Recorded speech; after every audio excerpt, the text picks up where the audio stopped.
Deux pigeons s'aimaient d'amour tendre. L'un d'eux, s'ennuyant au logis, fut assez fou pour entreprendre un voyage en lointain pays. L'autre lui dit: qu'allez-vous faire? Voulez-vous quitter votre frère? L'absence est le plus grand des maux. Non, pas pour vous, cruel. Au moins que les travaux, les dangers, les soins du voyage changent un peu votre courage. Encore, si la saison s'avançait davantage, attendez les zéphyrs qui vous pressent.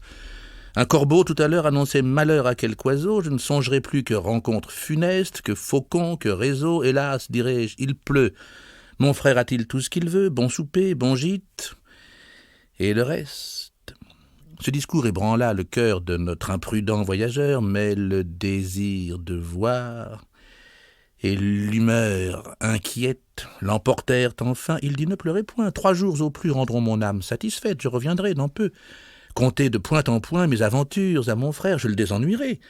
Quiconque ne voit guère n'a guère à dire aussi. Mon voyage dépeint vous sera d'un plaisir extrême. Je dirai: j'étais là, telle chose m'avint. Vous y croirez être vous-même.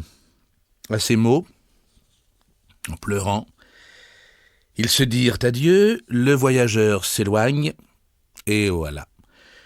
Qu'un nuage l'oblige de chercher retraite en quelques lieues, un seul arbre s'offrit, tel encore que l'orage maltraita le pigeon en dépit du feuillage.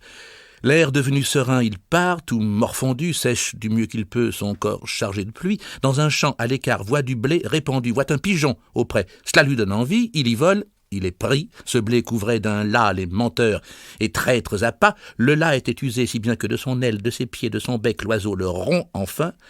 Quelques plumes y périt, et le pis du destin fut qu'un certain vautour à la serre cruelle vit notre malheureux qui, traînant la ficelle et les morceaux du las qu'il avait attrapé, semblait un forçat échappé. Le vautour s'en allait le lier, quand des nus font à son tour un aigle, aux ailes étendues, le pigeon profita du conflit des voleurs, s'envola, s'abattit auprès d'une masure, crut pour ce coup que ses malheurs finiraient par cette aventure, mais un fripon d'enfant, cet âge et sans pitié, prit sa fronde et du coup tua plus d'à moitié la volatile malheureuse qui, maudissant sa curiosité, traînant l'aile et tirant le pied, demi-morte et demi-boiteuse, droit au logis s'en retourna, que bien que mal.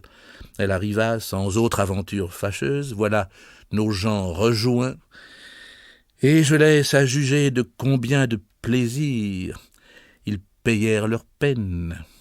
Amants, heureux amants, voulez-vous voyager?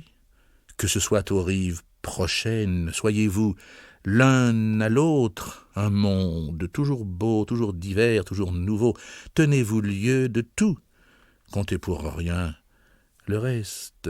J'ai quelquefois aimé, je n'aurais pas alors, contre le Louvre et ses trésors, contre le firmament et sa voûte céleste, changer les bois, changer les lieux, honorés par les pas, éclairés par les yeux de l'aimable et jeune bergère pour qui, sous le fils de Cythère, je servis, engagé par mes premiers serments.